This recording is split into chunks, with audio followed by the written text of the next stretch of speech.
avec C'est notre moment. Dites oui aux actualités dans votre journal TV. Manomboka amin'ny 5 hatramin'ny 20 chevaux no anananay. Manana fitaovana maro ihany koa ny Agri Plus afaka ampiarahana azy arakaraka ny asa izay atao. Karazany telo briquet nitro misy vato, nitro plus, nitro LED, tic tac. Nitro mora sy raitra.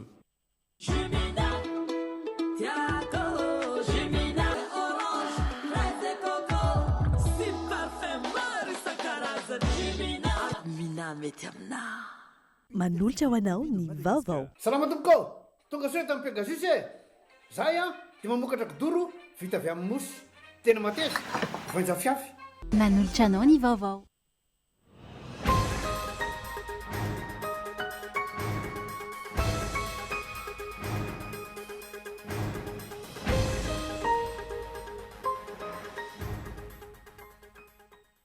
Efa tokony valona ny adivitra momba ny famoahana gadra politika sy ny famerenana ody an-tanindrazana ireo mpitantana teo aloha nitsoaka ny velany. Fanavaozana isiny ny fampandrosoana marina eto amin'ny firenena ny tokony himasoana ho ny mpanao politika. Nahato vonjomaika ny heta alaina amin'ny vary afara naraka ny filakevitry minisitra Omaly. Tsy ampiamaliana ny filana ny vokabary indrindra hiatrehana ny maitsoaidra ho ny minisitra ny varotra ka antony fanapahan-kevitra.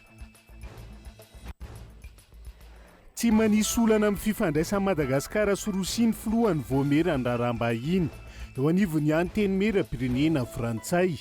Antenan'izay nanamafy fahena ny vola tokan'ny Frantsa no hanana tetika asa amina firenena maro ka isan'izany Madagasikara. Mikatona ho an'ny vahiny avy amin'ireo firenena efa misy trangana Ebola ny sistan'i Madagasikara ho fisorohana ny fidirany aretina eto amintsika araka ny tapaka nandritra ny filan-kevitry minisitra Omaly. Any velany olon-jato no maty ny talata teo vokatry ny fihotsahan-tany fitrandrahana volamena iray tany Zamboye sistany iraisany Centrafrika sy Cameroun. Nahato vonjomaika nanomboka Omaly arak'izany ny fitrandrahana volamena any an-toerany ny Antsipriandrio.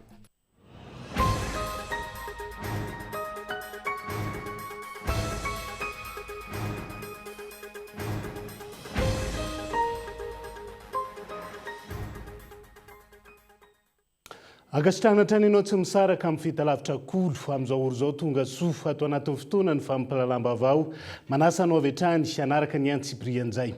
Hoentsika manokatra ny fiarahana tsy tokony ao anatiny adihevitra intsony ny resaka famoahana gadra politika sy ny famerenana ody an-tanindrazana ireo mpitantana teo aloha nitsoaka ny velany amin'izao fotoana izao. Amin'ny fanavaozana isiny ny fampandrosoana sy atongavana amin'ny Repoblika vaovao ny tokony hibahan-toerana sy himasoana ankehitriny raha ny faneho-kevitra nentina mpanao politika. Rina fitiavana. Nangina tsy nanisy resaka momba ny famoahana ny gadra politika sy ny famerenana an-tanindrazana. Ireo mpitondra teo aloha lasa nitsoaka ny ivelany ny fihaonana ny tampony fahenina amby efapolo ny vondrona SADC ny 17 Aogositra lasa teo. Tsy voalaza tao anatin'ireo teboka miisa 17 mirakitra ny fiakevitra nivoaka nandritra ity fihaonana ny tampony SADC ity. Ireo resaka ireo raha tokana anao tsindry ankolaka ity vondrona ity teo aloha. Misy dikany lehibe amin'ny lafiny diplomasia sy ny raharaha politika, indrindra ny fitantanana ny firenena, ny antony tsy niresana izany intsony fa ihany koa noho ny faharesen-dahatra ireo firenena mikambana eo anivon'ny SADC fa mizotra amin'ny lalana mazava ho any amin'ny fifidianana madio sy mangarara ny fitondrana fanavaozana misy eto Madagasikara. Ho an'ny olom-pirenena, manana ny fiandriana ny firenena Malagasy tsy tokony ho jabajaba ny vondrona ny velany. Nahatsapa ny SADC fa nisy fitoniana sy fahatsarana ny fitantanana nandritra izy sy volana nitondran'ny fitondrana fanavaozana izay. Ka rehefa tsy manery moa izy ny azo atao e. Tsika ke tokony ny safiditsika e. Safidin'ny malagasy ke manana ny manana zotsika manana safidy. Io arakarak'izay fanarahana politika moa tsy fantatro mihitsy. Na eo ary zany dia tsika manana fiandrianam-pirenena tsika tsy tokony ho vakiony atsy na vakiony aroa. Satria raha ny famoahana gadra politika no hamaika antsika dia vomaika hiverina amin'ny Omaly foana ny fiainantsika. Satria raha ohatra ka ny gadra tsotrana izy raha hoe politisien tsotra izy tsy tokony tsoaka. Fa matoy izy zany nitsoaka dia mahafantatra izy fa nanao zavatra tsy mety.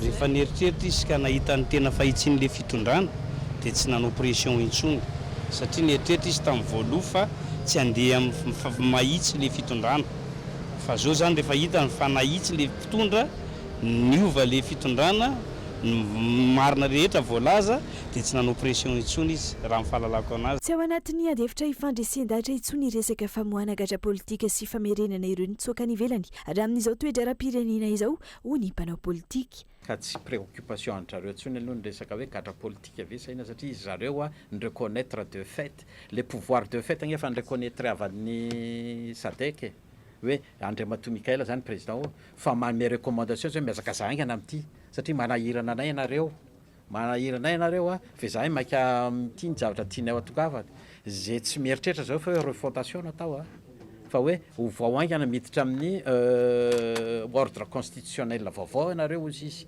ka ninninona ny mahavaky vavanareo na tsy raharanay za fa verena amin'ny ordre constitutionnel anareo zay nkena ataony sadek io hoe objectif atsika de hoe ho tonga any am'le hoe fanavaozana le république vaovaotsika de inona ny moyentsika anjaratsika zany hiadytsika sa mba hifampiresaka fitsimbolataba de ho vaovavy io sa ino aferatsika tokantranontsika zany fa tsy averany any amin'ny hafa.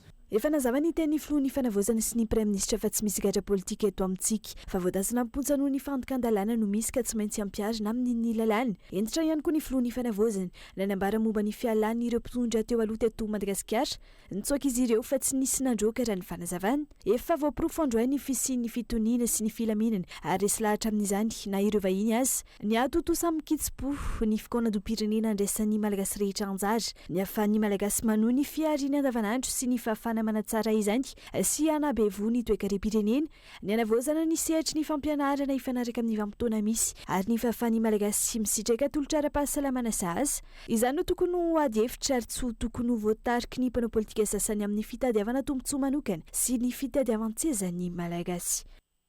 Izay ny SADC sy ny raharaham-pirenena sy ny politika fa SADC sy ny toe-karena voaresaka nandritra ny fihaonana tampony hafa 970 nireo filoham-pirenena sy filoham-panjakana ao anatin'ny vondrona SADC ny industrialisation na ny fampiroboroboana ny indostria amin'ny filaminana aty amin'ny faritra Atsimbo atsinana ny Afrika ary ny fifandraisana ara-toe-karena eo amin'ireo mpiray vondrona. Andao arahantsika ihany koa ny Antsipriana.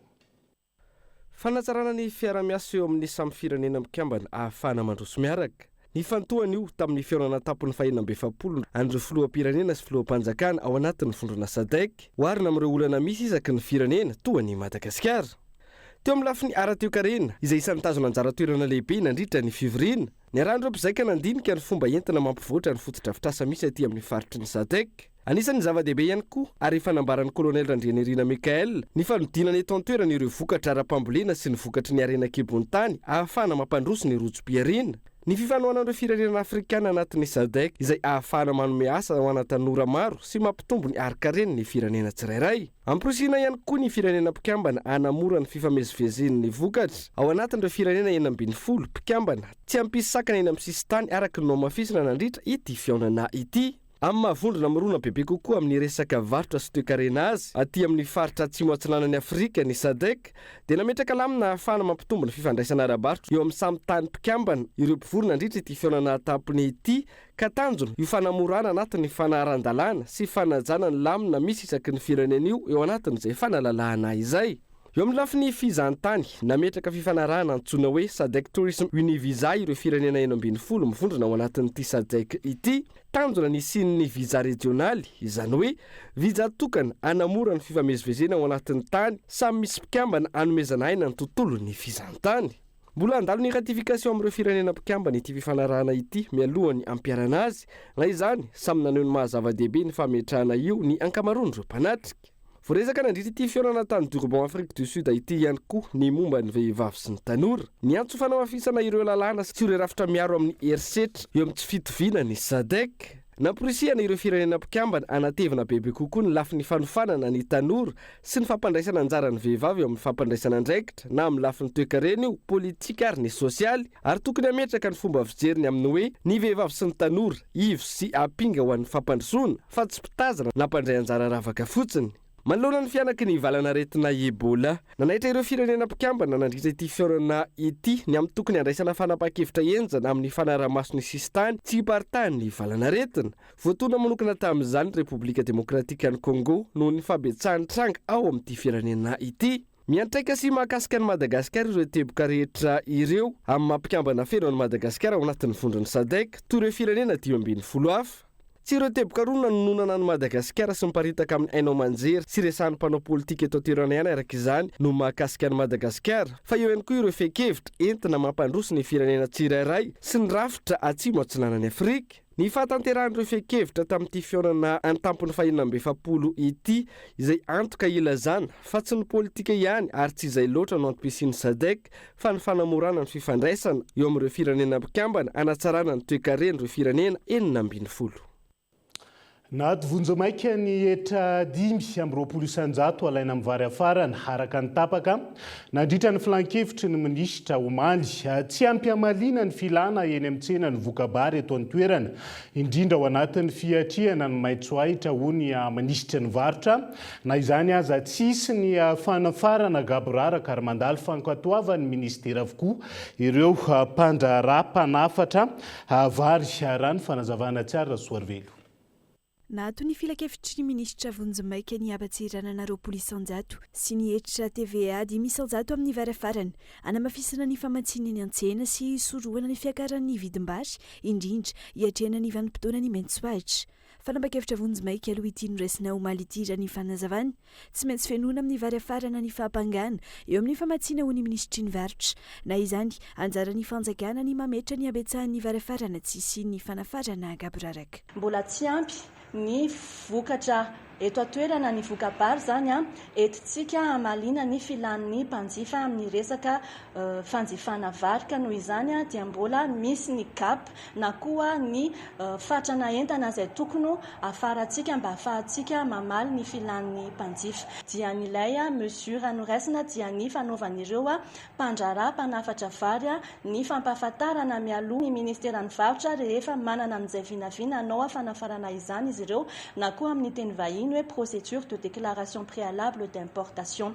Dia anjaranay eto anivon'ny ministera ny varotra no miteny hoe be loatra ve io vinavina izay tokony izay eritreretin'izy ireo ho afarana io ka anjaranay no mandrindra izany mba tsy isian'ny fanafarana gaboraraka zany ny vary avy any ivelany. Tsy mijery mitanila akory ny fitondram-panjakana fa mijery ny tombontsoan'ny tantsaha. Paikady miaro ny famokarana eto an-toerana no vahaolana fa tsy ny fanomezana vahana ny fanafarana izay mamotika ny fiariany toe-karena ambanivohitra ho nisy olombavim-bahoaka na rivony mamo. Mila politika ara toe-karena matotra iarovana ny famokarana anatin'ny fanjakana. Le vary avy any avelany zany vokarina amin'ny masokarena ambany be ho ampidilintsika eto Madagasikara dia mazava ho azy fa ilay tantsaha tsisy tohana tsisy tosika ary mividy ataontsika hoe zezika lafo be sy fitaovana lafo be dia ho torana tanteraka ao anatin'izay letraletra zay raha tsy arovantsika amin'ny famokarana anatiny dia tsy tonga nahatrany ny ekonomia antsika noho ny fiakinan-dohantsika amin'ny vokatra avy any avelany. Raha ny famokarana eto Madagasikara ange tokony ho ampy ary tokony mihoatra ary satria be dia be mivary vokatra any amin'ny faritra letra any tsy tafakatra ty ampinana akory noho ninona noho ny lalana. Dia izany zavatra letraletra zany tokony hatsaraina daholo. Raha izakazaka any amin'izany fahaleovantena ila-tsakafo zany isika dia inona ny dingana tokony ho ataontsika dia hanokanana vola dia tsy ho vaovaina sala amin'izao fanapa-kevitra fa izao fanaovanovana fanapa-kevitra zao no isany mamotika tanteraka ny firosoana makany amin'ny fahaleovantena ila-tsakafo. Mamono ny fahavonona ny tantsaha mokatra ny fanafarana vary moraka tsy tokony ataon'ny fanjakana vahaolana ho ny fanazavan'ireo tantsaha mpamboly vary tsy afaka hifaninana amin'ny vidiny vary afarana ny mpamokatra ka tratra farany manoloana ny fanapaha-kevitra toy izao. Rehefa ny tantsaha no miteny hoe resy zay fa tsy hamokatra tsony dia maty ny tantsaha ary maty koa ny rehetrarehetra. Tokony asiana lamina manokana mihitsy hitantanantsika n'ity famokarana vary ty. Ny fanafarana n'io vary io ange eo foana no olana indraindray ny fanafarana vary alefa fotsiny arak'izay fahafahan'ny mpampiditra vary na ny mpandraharaha mampiditra dia manimba mihitsy ny vidim-bary eto amintsika. Ny lalàna mifeny teti-bolana sy pantsiana eny amin'ny 24 no nametraka ny fampiarana ny HLN amin'ny vary farana,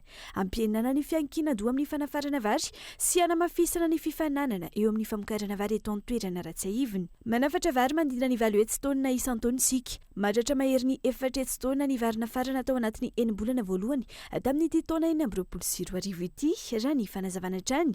Efa voarakitra ao anatin'ny politika akabe ny fanjakana ny fialana tsikelikely amin'ny fiankinan-doha amin'ny fanafarana vary ho ny ministry ny varitra. Ankilany mametraka ny aiain'ireo tanty mpamokatra vary manoloana izao fiovaova ny fanapa-kevitra izao ka mangataka politika matotra sy mazava hanamafisana ny famokarana anatiny izay ankinany toe-karena nasionaly. Ara-dalàna ny fitadiavantsika mpiara-miombonantoka maro ny filohan'ny Vaomera ny raharaham-bahiny eo anivon'ny antenimera-pirenena Frantsay manoloana ny fifandraisany Madagasikara sy Rosia amin'izao fotoana izao. Ity solombavamboaka Frantsay ity izay nanamafy fa hisy fihenany volana tokana ho an'ny tetikasa fampandrosoana ataon'ny La Frantsa amin'ny firenena maro ary isan'ny voakasika ao anatin'izay ihany koa i Madagasikara. Manoloana ny fifandraisana akaiky misy ao amin'ny Madagasikara sy i Rosia tato anatin'ny fitondrana fanavaozana. Mahita i La Frantsa fa tsy i Rosia irery ihany ny firenena miara-miasa amin'ny Madagasikara fa firenena maro araka ny nambaran'ny filohan'ny Vaomeran'ny raharaham-bahiny eo anivon'ny antenimera-pirenena Frantsay. Tsy misy firenena tokana afaka mamaly ny filan'ny Madagasikara amin'ny fampandrosoana hoy ny fanazavana ka ara-dalàna ny fitadiavan'ny Madagasikara mpiara-miombonantoka maro. Na izany tokony hifaninana amin'ny fomba aradrariny ireo mpiara-miombonantoka. Tsy ekena ny fifaninanana amin'ny alalan'ny fifanaratsiana, ny fanelezana vaovao diso, na fanakorontanana raha nambarany. Notsindriny ihany koa fa tokony ho jerenina amin'ny zava-misy eny fotony ny fiaraha-miasa amin'ny Rosia fa tsy amin'ny resaka serasera fotsiny ihany. Plus général, vous n'avez aucun pays aujourd'hui au monde, que ce soit la France, la Russie, la Chine ou les États-Unis, qui est à l'échelle des besoins d'un pays africain. Amin'ny ankapobeny tsy misy firenena iray eto amin'izao tontolo izao na Frantsa, na Rosia, na Chine, na États-Unis izay afaka mamaly irerin'ny filan'ny firenena afrikanina iray amin'ny lafin'ny fampandrosoana. Tsy misy mpiara-miombonantoka tokana afaka manome izay ilaina rehetra amin'ny fampandrosoana ny firenena iray. Noho izany tsy maintsy manana mpiara-miombonantoka maromaro ny firenena iray. Raha izao ohatra no malagasy ary filohan'ny Madagasikara dia hitady sy ampitombo sy ampifandanja ireo mpiara-miombonantoka ao voalohany satria tsara foana ny fisian'ny fifaninanana.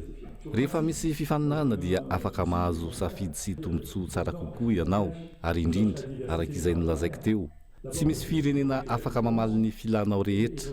Noho izany dia ilaina ny mampitombo ireo mpiara-miombonantoka. Amin'ny ankapobeny dia tsy manana olana amin'izany aho.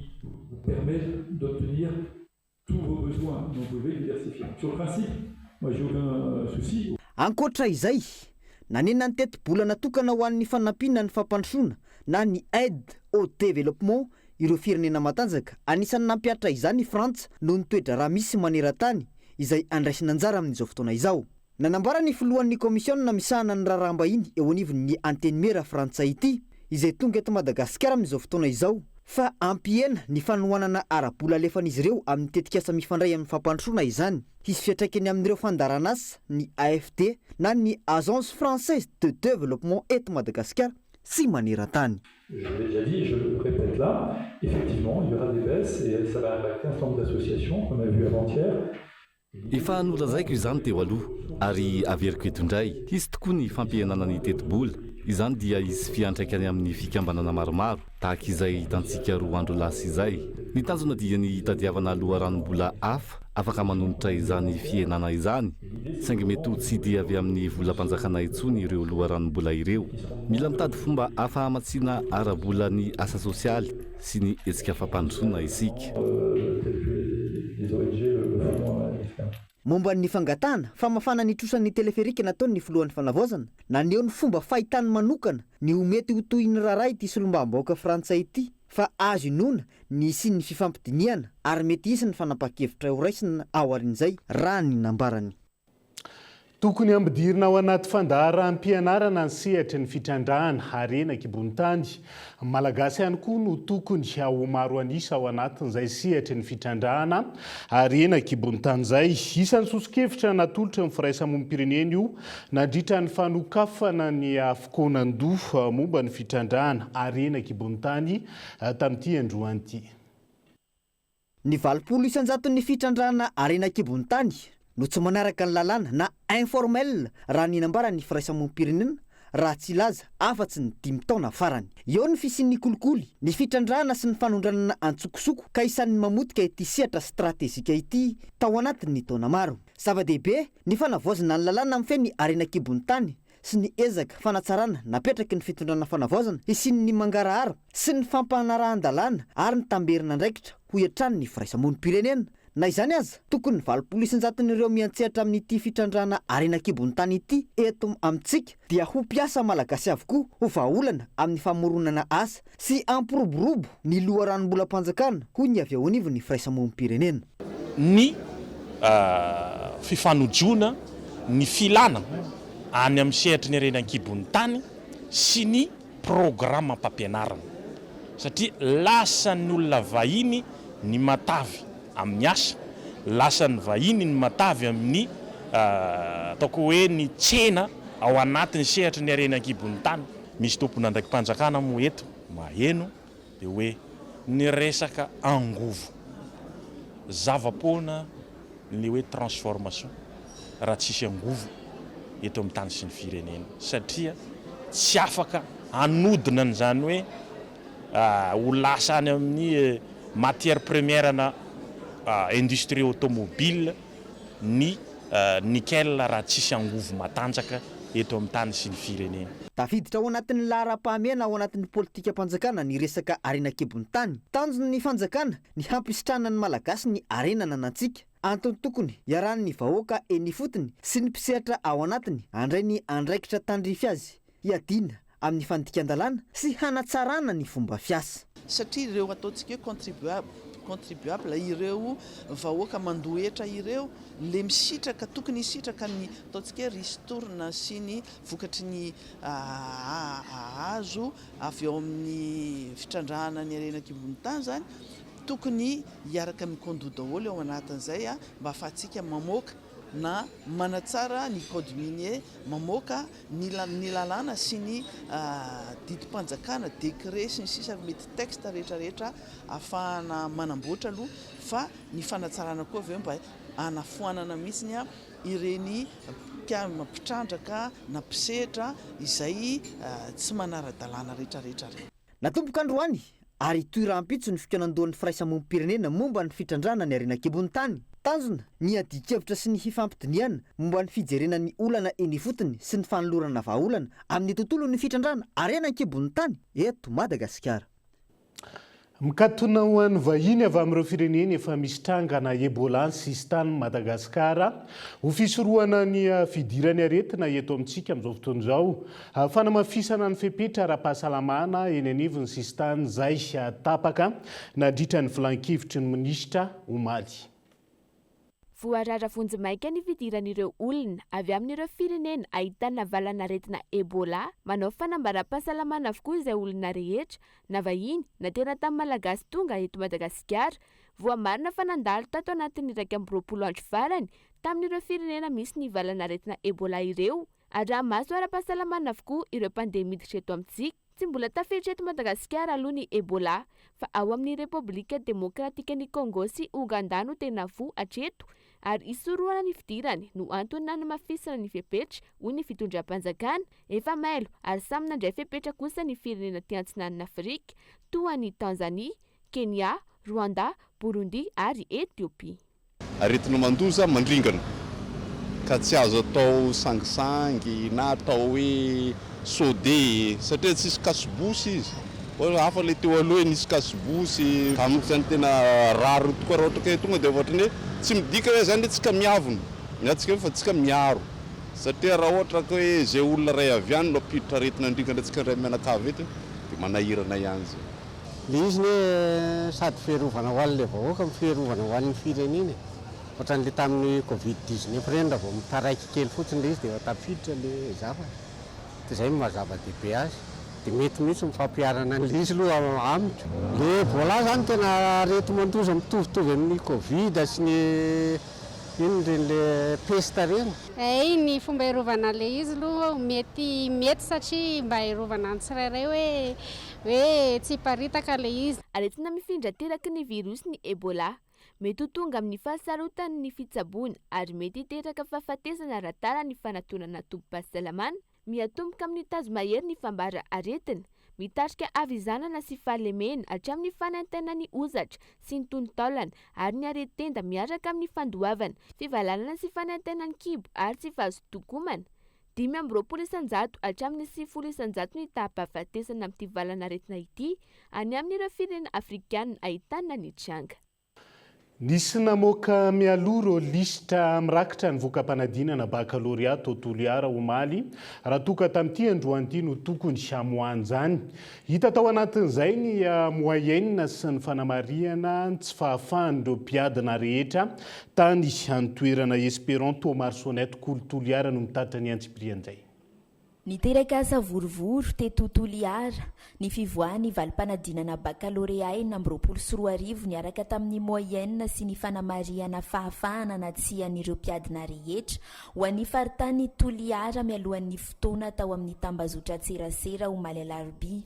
Manoloana izany dia namoaka ranty tao amin'ny pejiny Universitény Toliara fa efa ao anatin'ny fanaovana fanadiadiana mahakasika izany ireo tompon'andraikitra ary isy ny fandraisan'andraikitra amin'izay olona tomponantoka tamin'izany. Ankoatr'izay dia mpiadina miisa 570 ihany koa no voakasika amin'ny tsy fanarahan-dalàna ka tsy maintsy handalo kodisy araka ny ranty nivoaka hatrany. Any Antsirabe, tsy manaiky ny noty izay navoaka amin'ny prefektorana Antsirabe, ireo andian'olona mpamaritra tany eo amin'ny toerana piste Vatofotsy Antsirabe sy ny toerana fiompiana Autriche teo aloha ka nanao fihetsiketsehana hanoeran'izay. Manoloana io manao antsoavo amin'ny fitondram-panjakana izy ireo ary manome 240 ora ialan'ny prefet any toerana. Andrindrina Rendray Miarsokolo Antsirabe. Taorinona izany avoakany ny avy eo anivony prefektorana Antsirabe mahakasika ireo famaritana tany sy fipotona tany ary fanorenana tsy ara-dalàna teto amin'ny piste Vatofotsy eny amin'ny toerana fiompiana Autriche teo aloha ao amin'ny fokotany Andafy Atsimo Star miampy ny any Apataka dia nanao fitakiana teto amin'ny piste Vatofotsy Antsirabe ireo andian'olona mpamaritra tany ireo ka nanao fanambarana fa tsy manaiky ary tsy makasitraka ny noty izay navoakany prefet Antsirabe izy ireo noho ny tsy fisian'ny fifampiresahana mazava teo amin'ny rotonta ary ahina hoy ireto andian'olona mpamaritra tany ireto ny isin'ny endrika kolikoly avolenta ao ambadika noty io raha ny fanazavana. Izahay vahoaka mpanjary ny tany mpanjakana eto amin'ny piste Vatofotsy Autriche ary ny maro hafa eto Antsirabe dia manao izao fanambarana izao. Lavinay marindrano ny fanalananay amin'ny tany no hajarianay noho izao antony manaraka izao. Lavinay ny filazana fa mandika lalàna izahay satria tany lavavolo no nidiranay vahoaka teo. Fangatahana tany mpanjakana dia miainga amin'ny fanajariana nefa ireo olona nanorona ireo tsy nahitana an'izany fa dinika vita ambony latabatra. Marihana fa noho ireo antony rehetra ireo dia nanao fangatahana tany anivon'ny ministera tandrify izany zahay ary efa nivoaka ny taratasinay fa rehefa nanatona ny domaine izahay intelo dia milaza fa tsy ao foana ny tompona andraiky. Hita taratra amin'izany fa misy kolokolo avolenta izay ataony ireo mpitondra teo aloha miaraka amin'ny ramatoa prefet ireo mba hanakanana ny vahoaka tsy hisitraka ny tany araka ny fampanantenana nataony filoha ny fanavozana Michel Randrianirina fa omena ny vahoaka ny tany ary amafisy ny ministry ny fanajariana ny tany Andriamatoa Lilson fa izay manajary ny tany ihany no misitraka ny tany meotehaka. Manoloana izany dia manao antsoava mpitondra fanjakana sy ny avy eo anivony ministera ny fananantany ireto andian'olona mpamaritra tany ireto ary manome 240 ora ialan'ny prefet Antsirabe. Eto am-pamaranana dia miangavy anao izahay Andriamatoa Filoha hijery manokana ny tirara ty fa mbola tsy maty voalava-kibo ny mpitondra eto Antsirabe. Omenay 240 ora ianao ramatoa prefet ametrahanao fialana fa mbola tianao omenan'ireo firongo ireo ny tany fa okizay ny fitondrana mitanila fanapara-pahefana sy ny fanilikiliana ny madinika ary ny fitatana atsiaradariny fa eo amin'ny fanavozana izao. Miamafimafy ty tolona ty raha tsy misy raha tsy miala teo madame le préfet miamafimafy ty tolona ty. Miisa telo araka izany ireo toerana nisy namaritra eto Antsirabe, anisan'izany eto amin'ny piste Vatofotsy, ny eny amin'ny toerana fiompiana Autriche teo aloha ary ny eny Apataka. Raha ny nambaran'ireto andian'olona ireto dia tsy mitsahatra ny fitakiana ary eny amin'ny toerana fiompiana Otrosito aloha indray ny anohizana izany amin'ny zoma faraka amin'ny 20 volana aogositra 2024 sy 2025 avy izao. Ampanarahana ny fivoaran'ny teknôlôjia ny tranokala ny Cool TV FM manomezana fahafampony mpanaraka azy na izany eto an-toerana na ny any ivelany ihany koa. Miara-miombonantoka amin'ny fanatanterahana ny orinasa Aria izay fantatra eo amin'izay fahafehezana ny tontolony teknôlôjia izay. Onona saina. Aria orinasa iray misehatra amin'ny fampiasana ny teknôlôjia sy ny fivoarana izany. Miara-miasa amin'ireo orinasa eto Madagasikara ho afaka hivelatra sy hiroborobo amin'ny alalan'ny fampiasana ny teknôlôjia moderne. Aria est une entreprise spécialisée dans le digital. Aria dia orinasa misehatra amin'ny digital sy ireo teknôlôjia de pointe. Any Antsirabe no misy ny foibe toerana fa manana ratsany eto Antananarivo ihany koa izahay. Ny tanjon'ny Aria dia ny ampisongadina sy ampandroso ny lafin'ny teknôlôjia eto Madagasikara amin'ny sehatra nasionaly ary vinaina ihany koa ny anitatra izany eo amin'ny sehatra iray samy pirenena. Et on l'espère à l'échelle internationale. Isan'ireo orinasa miara-miasa amin'ny Aria ny Cool TV FM. Tanjony hainao manjery-kolo ny anakaiky ny mpanjohy azy na eto Madagasikara na any ampitan-dranomasina amin'ny alalan'ny teknôlôjia. Avancée technologique moa zany, resaka site internet, application, resaka informatique izy io. Anamafy ny mety hoe au niveau resaka teknôlôjia ny haina manjery ny koa. Dia anana site internet moderne kokoa ahafahan'ny mpijery sy mpieno ny Cool TV sy Cool FM mahita mivantana ny programme, mijery ny rediffusion. Tena hoe manana site internet vitrine ahafahantsika manaraka actualité amin'ny Cool sy momba Cool TV ary manamafy ny eo amin'ny lafin'ny resaka teknôlôjia. Sika eritreretina ny ohatra hoe ny application mobile ny Cool mety koa hoe ny application TV satria efa misy zao ny télévision connectée tafiditra ao anatin'le ataoko hoe progression technologique any koa ngamba le izy ary zay no mahatonga anay manao an'ity partenariat ity miaraka amin'ny Aria androany izay manao resaka développement technologique manampy ny orinasa amin'ny resaka teknôlôjia. Ampiasany traika efa nanany eo amin'izay teknôlôjia moderne izay ny orinasa Aria amin'izao fiara-miasa amin'ny hainao manjery Cool TV FM izao. C'est-à-dire de faire rayonner Cool TV à l'échelle nationale. Mazava ny tanjona dia ny ampafantatra bebe kokoa hatrany sy ampivelatra ny Cool TV FM manerana ny nosy amin'ny alalan'ny fampiasana ny teknôlôjia de pointe. Ireo izay tolotra avy aty aminay. Ny lalan-tsaina araka izany dia ny ahatongavan'ny Cool TV FM anana site web moderne manaraka ny fivoaran'ny teknôlôjia ary mifanaraka amin'ireo standard ny entreprise internationale. Amin'izay fotoana dia ho azo ataony manaraka ny live media ao amin'ny site web. Izy ihany koa ny section blog, ireo vaovao ary tafiditra ao ireo réseaux sociaux.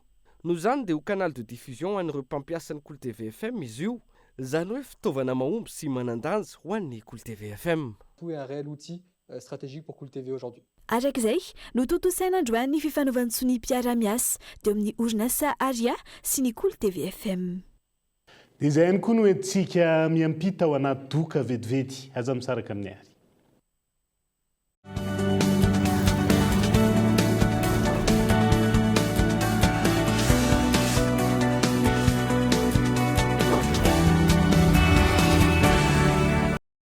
La sasatra feno fifaliana miaraka amin'ny Canal Plus. Hatramin'iraika amin'ny 30 aogositra, 30 andro amin'ny chaîne rehetra no azonao rehefa manao réabonnement amin'ny alalan'ny mobile money. Ankafizy ireo fandaharana mampirenim-pianakavy. Pardon, vous pourriez arrêter s'il vous plaît? Je peux vous déposer? Tsy misaraka izany. Jean, ça se passe mal. Totra fataoko mahita io. Il est à moitié humain, à moitié saucisse. T'es prêt à l'action?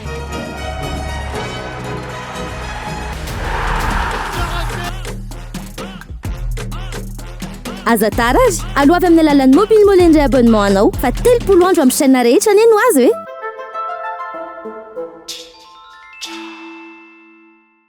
Retrouve dans tes magasins habituels les crayons de couleur et les feutres Big Kids, les ardoises et marqueurs Velleda, les correcteurs Tipex, les crayons Écolution et les stylos Bic Cristal. Vive la rentrée avec Bic! Pourquoi acheter occasion quand vous pouvez vous permettre un neuf? Tibuta, la nouvelle marque de laptop fiable, rapide et performant.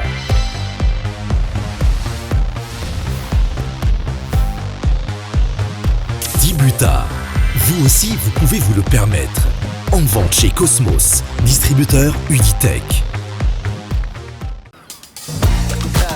La rentrée sans U, c'est comme des vacances au bord de la piscine, sans pouvoir plonger dedans.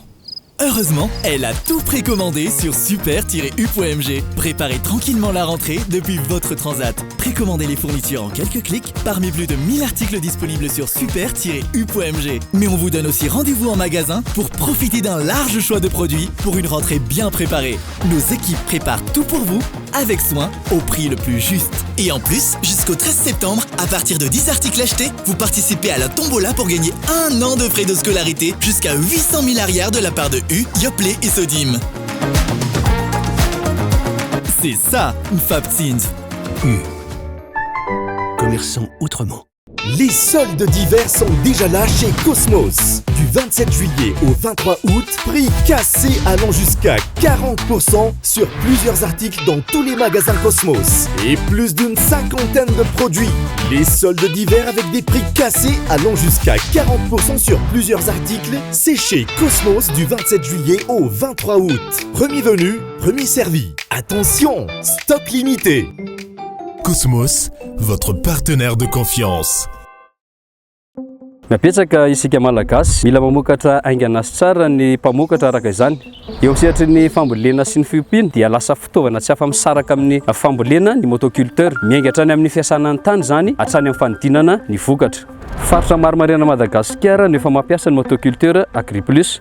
Mafy sy mora kojakojaina izy reto. Motera diesel mitsitsy no mampandeha azy. Manomboka amin'ny 520 hatramin'ny 20 chevaux no anananay. Manana fitaovana maro ihany koa ny Agriplus afaka ampiarahana azy arakaraka ny asa izay atao.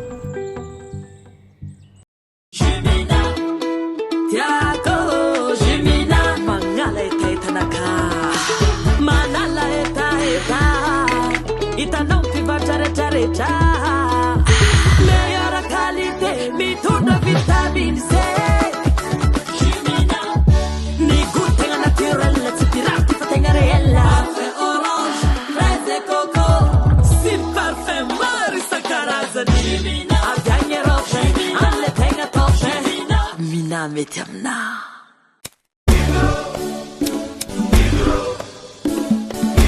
Briquet Nitro.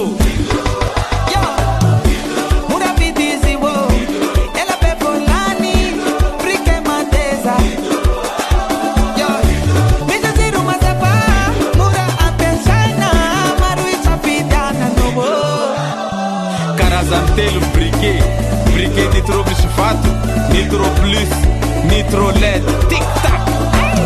Nitro mora sy raitra.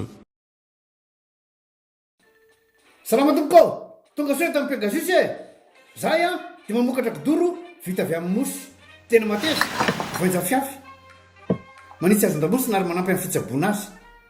Fonina azy safidianana. Tsy tiany bibikely io tsy mandray lelana hafa. Azo andalorana. Azo atao conseil ho ana-canapé. Mety boela gilet de sauvetage. Ary mbola misy tapis mahasolotsia amin'ny loko isan-karazany, tsy mifidy toerana n'aiza n'aiza. Mahatapy soka, mora diovina sady tsy matahotra rano, nefa malefaka.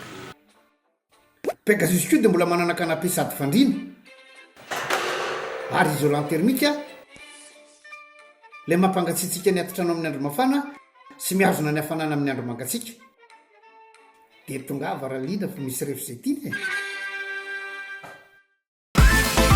Quiz and win. Ianao io no mpandresy milalao miaraka miasa fa loka maro be no zarena isan'andro hatrampiara Berlin tetina 50 millions ariary. Fandraisana anjara tsotra kely misorata anarana maimay Paul mampidira fana arivo ariary monjy dia ampiaro ny fankafizanao baolina kitra. Valio ireo fanontaniana rehetra dia manangona isy fisarihana isan'andro sy isan-kerinandro ho an'ireo be poindrindra. Masotoa mampiditra fana sy milalao fa mampitombo ny vitanao zany. Ndao ilalao fa leran'ny fandresena zao e. Azatare tindrio ainganary ny dièse 111 étoile 6 étoile 5 dièse na alefaso SMS amin'ny 038 00 020 26 ni go na midi la super app ya c'est moi. Yes.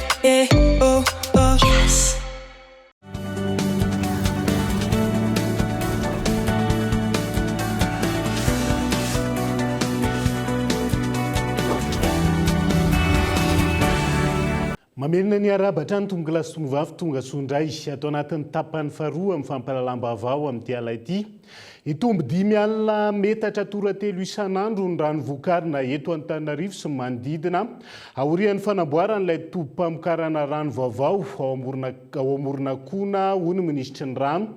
Anjery ny avizotry ny asa fanamboarana niaraka tamin'ireo mpiara-miombon'antoka samihafa. Tafiditra ao anatin'ny tetikasa Jirama Water Free ny fanamboarana. Vinavinaina ho vita ny farany taona 7 ny fanamboarana rehetra ka hanomboany famatsiana rano fanampiny eo anatin'izay. Andoarantsika ny Antsiprieny. Mandeha ny fanamboarana ilay tobim-pamokarana rano vaovao etsy Amoronakona amin'izao fotoana ho fanatsarana ny kalitaon'ny famatsian-drano eto Antananarivo sy ny manodidina. Mandroso ny asa amin'izao fotoana ka vinavinaina itombo 10 alina metatra toratelo isan'andro ny famokarana rano eto Antananarivo sy ny manodidina. Aorian'ny fahavitan'ny asa hoy teo anivon'ny ministera. Misy ihany koa amin'izao fotoana ny fanamboarana Sinibendrano na réservoir d'eau eny Ambohibe izay mokatra rano 500 metatra toratelo.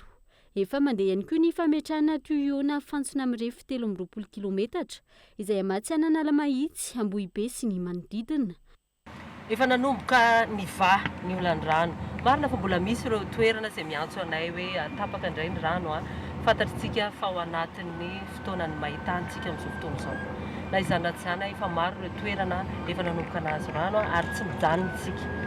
Mapiakatra ny tahany malagasy sitraka rano fisotro madio amin'ny alalan'ny fiara-miasa amin'ireo mpiara-miombon'antoka sy ny firenena marobe izay hitantsika ihany koa nisy koa ny fandehanana tany Egypta tsy mijanona ny fitondram-panjakana malagasy fa mihazakazaka hatrany mamaha izay famahana ny olandrano izay dia hitantsika zany fa volana maromaro dia vita ihany koa ny asa eto Amoronakona. Fantatritsika ny Egypta misy ny hoe désert firenena maitany zany ihany nefa zareo tena hainy tsara mihitsy ny mampiasa ny rano araka ny tokony izy. Itsika eto dia nambara fa any amin'ny 520 isan-jato ny rano dia mbola very any anatin'ny réseau any anatin'ny fantsona any.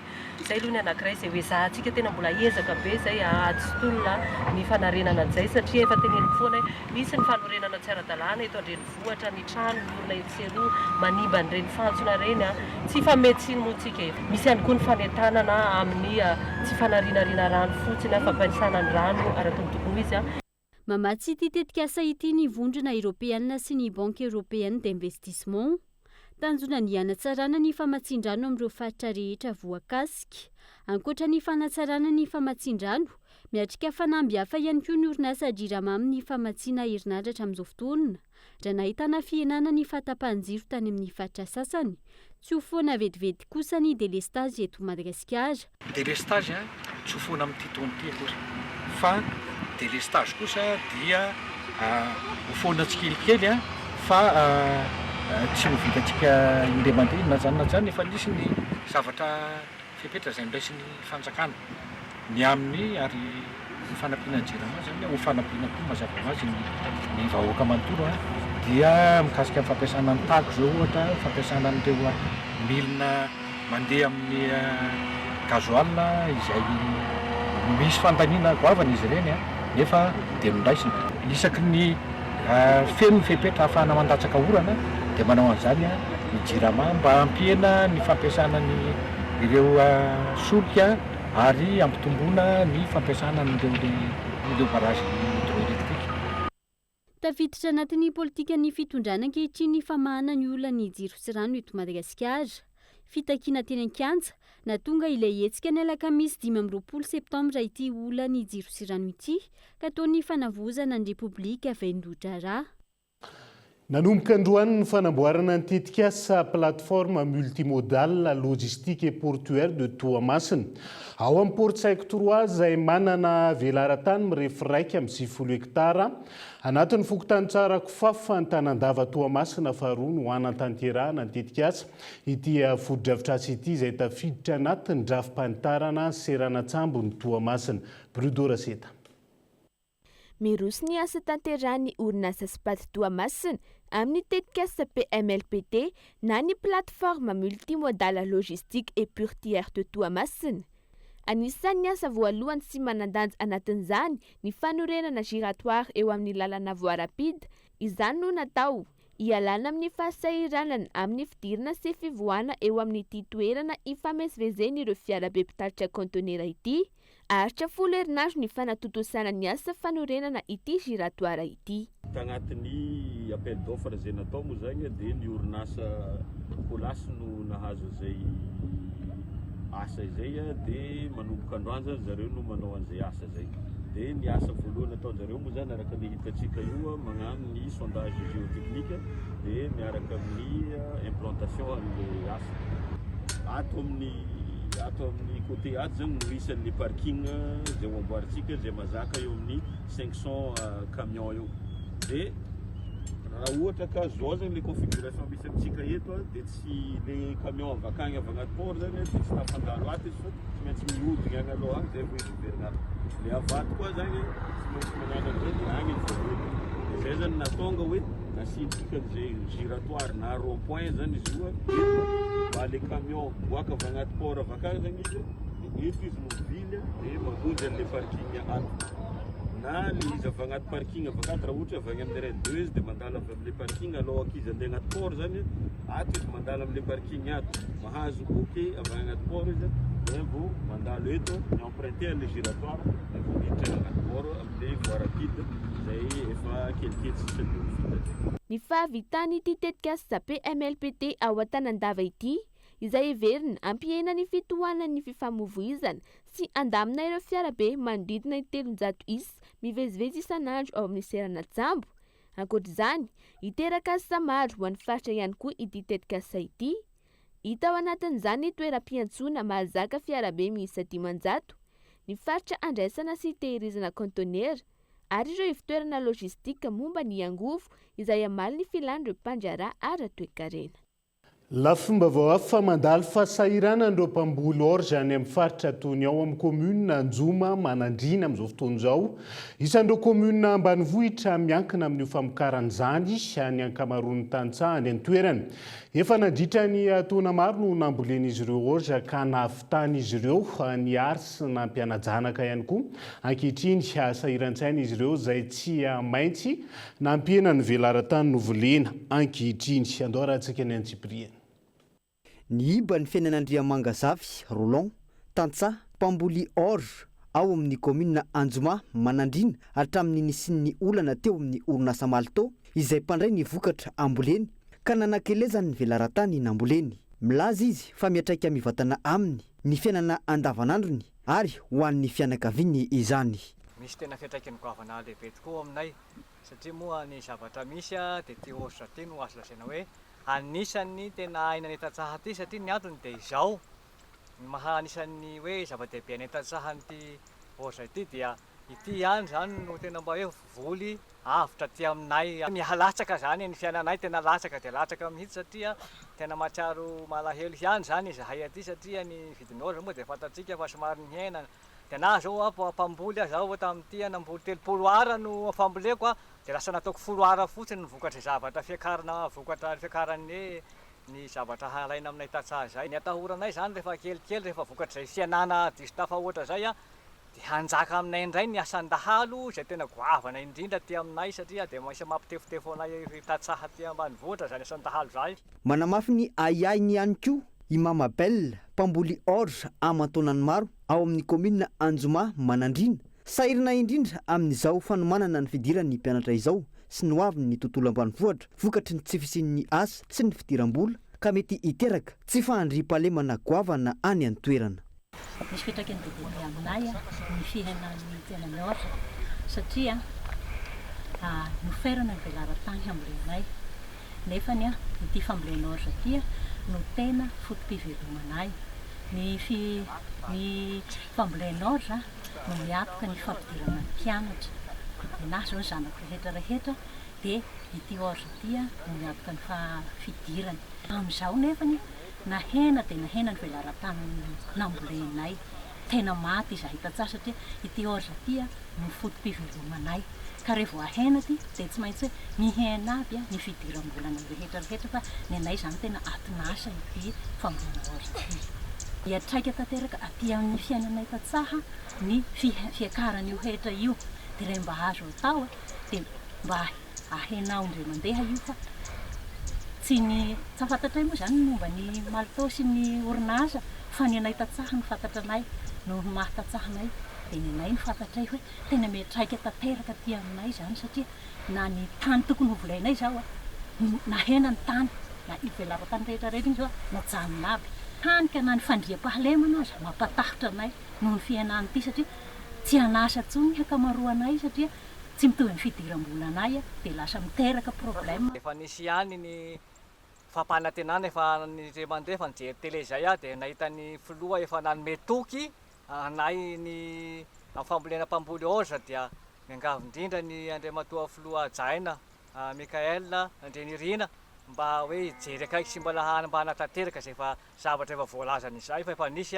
efa zavatra efa norazainy taminay ihany ny fijerevana akaiky an'izay zavatra momba ny fambolenay orza izay. Dia mba mangataka aminao zahay andriamatoa filoha ny fanavaozana nohony amin'izao fanavaozana zao mba jereo re zahay tatsaha indrindra ianareo débité izay mpiaino ny fitarainam-bahoaka dia mba jereo zahay tatsaha amin'ity raha fiakarany hetra ity fa tena miatraika tanteraka ty aminay izy ity rehefa ohatra ka hoe foanana ny orza mino fa tena hirongatra ny tsy fandriam-pahalemana ty aminay satria ina koa moa ny horaisinay eo ina satria ny orza io no hatom-pivelomanay dia rehefa ohatra ka izao no fandehany dia tsy fantatra intsony zay hiafaran'ity raha ty.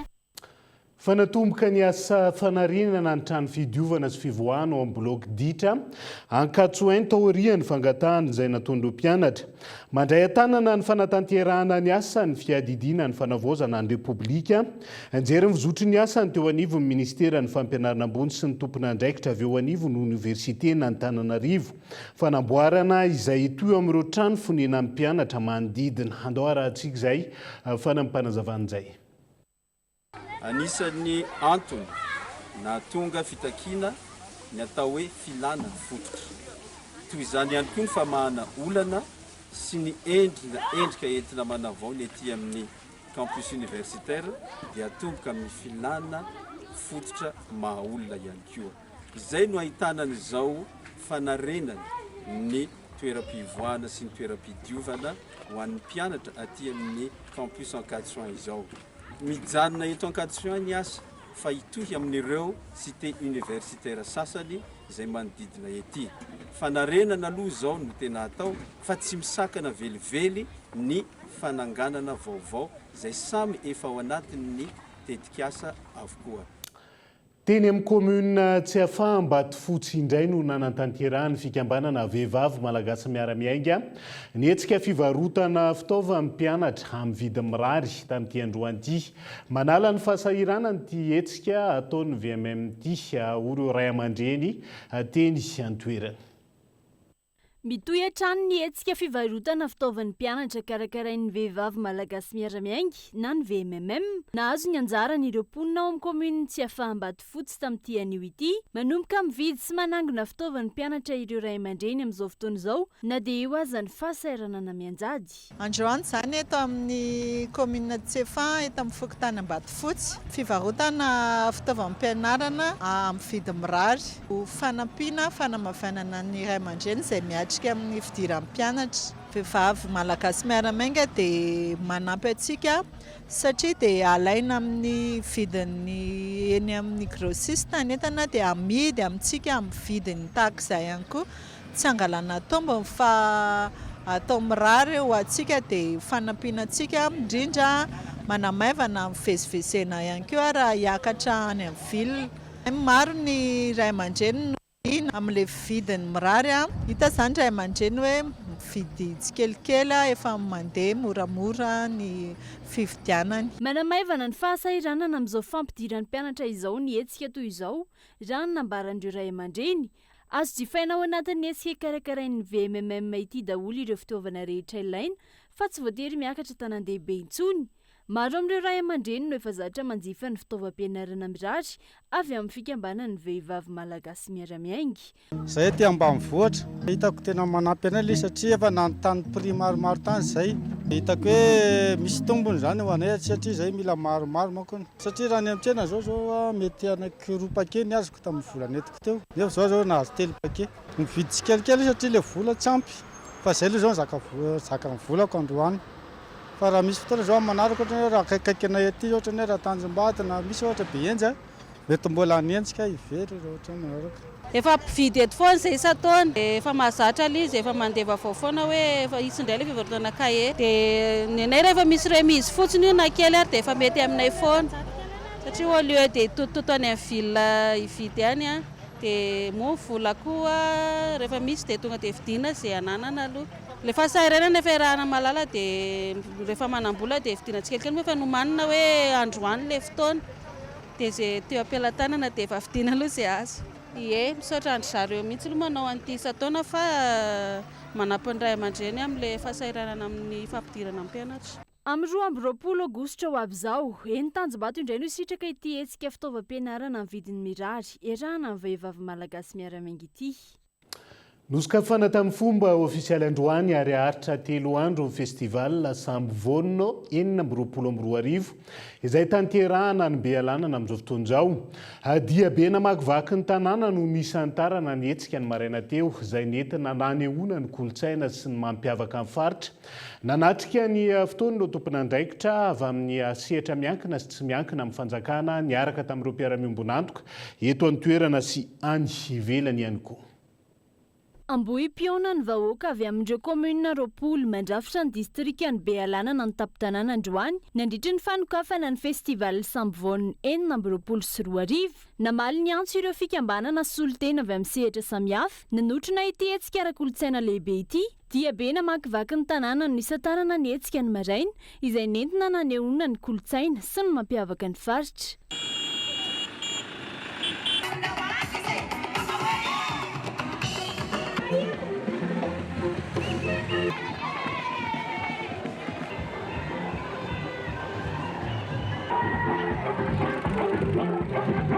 Nanatrika ny fotoana ihany koa ireo tompon'andraikitra avy amin'ny sehatra miankina sy tsy miankina amin'ny fanjakana niaraka tamin'ireo mpiara-miombonantoka eto an-toerana sy avy any ivelany. Nisaotra ireo rehetra nandray anjara sy nanohana toy ny minisitra ny mponina sy ny firaisan-kina ary ny antoko malagasy miara-miainga ireo mpikarakara. Zaho nagnatongora ramatoa minisitry ny mpony nangataka izy reto ary namiany vilagny amiagnatsika fikambanam-bayaro.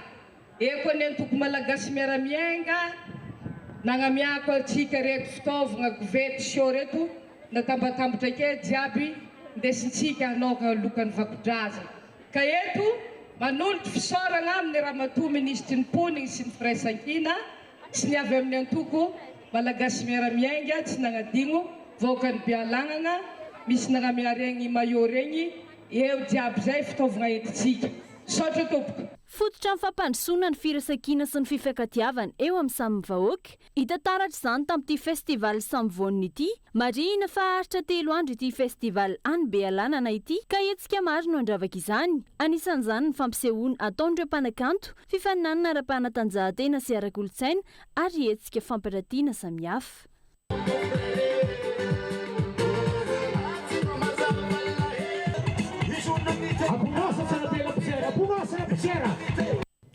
Tonga atao anatin'ny fotoana ifamizarana andreo vaovao nisongadina atao amin'ny page Facebook ny vaovao Nikolo TV indray sika. Dahoary. Ireto indray ireo vaovao nisongadina atao amin'ny page ny vaovao Nikolo TV androany. Tapaka fa 7,000 ariary aloha sarandalana feno arivo atsinanana Toamasina miatra manomboka anio alaka misy 20 Aogositra 2024. Tsy ela, isy ny fivoriana iarahan'ireo tompon'andraiky mpanjakana sy ny tompona kooperativa ary ny mpiaro ny zon'ny mpanjifa. Andinika fandroany ny tena ho frezaka ny rehetra sy mitsinjo an'ireo mpandraharaha amin'ny fitateram-bahoaka. Tanjona ny amalina ny fitakiana sy ny antsoantso tatoato. Hojerena koa ny sarandalana mampitohy an'i Toamasina sy ny Ranivongo ary koa ny mpandeha any Vavatenina raha ny fanazavana. Nisy moa omaly ny fifampidiniana ny fanerenana ny lalana ao an-tampon-tanàna ny Fenarivo Atsinanana, ny gare routière ary ny fampihenana izay sarandalana Fenarivo Atsinanana Toamasina izay. Tao anatin'ny 2 andro monja no nihoatra ny $4 miliara ny trosa-panjakana Etazonia raha ny tatitra sy ny taremarika navoaka ny gouvernement amerikanina tamin'ny alarobia lasa teo. Efa tafakatra manodidina ny $4 miliara zany amin'izao fotoana izao tamin'ny talata 20 Aogositra 2024 raha toa ka mbola $7,707 miliara zany araka ny trosa voarakitra ny tsoratra tamin'ny alatsinainy 17 aogositra 2024 isan'io antotanisa io moa ny fitombon'ny findramam-bola ny fanjakana indrindra ireo mifandraiky amin'ny fahasalamana sy ny fiarovana ara-tsosialy ary koa noho ny fandoavana zanabola misy arak'izany ny aya momba ny fiakarany vidim-piainana ny Etazonia manamafy izany ny fifandonan'izy ireo amin'ny Iran sy ny fiakarany vidin'ny angovo. Ankoatr'izay, voafonja miisa 4 tao amin'ny camp pénal Andaloasy, commune Sadjoavato, distriktany Degofaru no tafaporitsaka nivoaka ny fonja omaly alarobia 17 aogositra 2024 ariva. Nisy mpiandry fonja roa nanakana azy ireo saingy notifirin'ireo voafonja tamin'ny antsy ka naratra mafy. Efa nentina ny amin'ny toeram-pitsaboana moa izy ireo raha ny loharanom-baovao nampahafantarina aingana noho izany ireo fokon'olona sy ny commune manodidina mba hanao sakana mandeha arak'izany ny fikarohana sy ny fanadadiana ary ny fanarahan-dia azy ireo. Nitrangana lozam-pifamoivoizana tao Ambohidray, lalam-pirenena fa 470 androany alakamisy maraina, olona iray ny fantatra fa namony ainy. Raha tokana izy koa ireo naratra, tsy fantatra mazava loatra eto izay tena antony nahatonga ny loza ka andrasana ny fampitam-baovao avy amin'ny tompony andraikitra. Maresaka iraisam-pirenena vetivety olona 100 no maty ny talata teo vokatry ny fiotsahan'ny tany fitrandrana volamena iray tany Zamboe sisy tany iray sany Centrafrika sy Cameroun. Naty vonjomaika nanomboka omaly alarobia araka izany ny hetsika fitrandrana volamena rehetra any an-toerana. 2 andro teoriana mbola mitony fikarohana sy ny famonjena ireo tradoza amin'izao fotoana izao. Dia izay ihany koa no entina manakatona ny fiarahantsika amin'ity ality n'aiza misy anao ankasitrahany ianao nanaraka ny fampahalalam-baovao hatramin'ny farany. Aizadina aorian'izao fampahalalam-baovao izao ny fandarana Journal de l'économie resahana ny tontolony indostria sy ny sehatra tsy miankina eto Madagasikara. Fandarana izay arahana amin'ny filohany simana syndicat des industries de Madagasikara Andriamatoa Rasa Mananantina. Tena kosa mametraka ny veloma mandro-pitafa, veloma tompoko.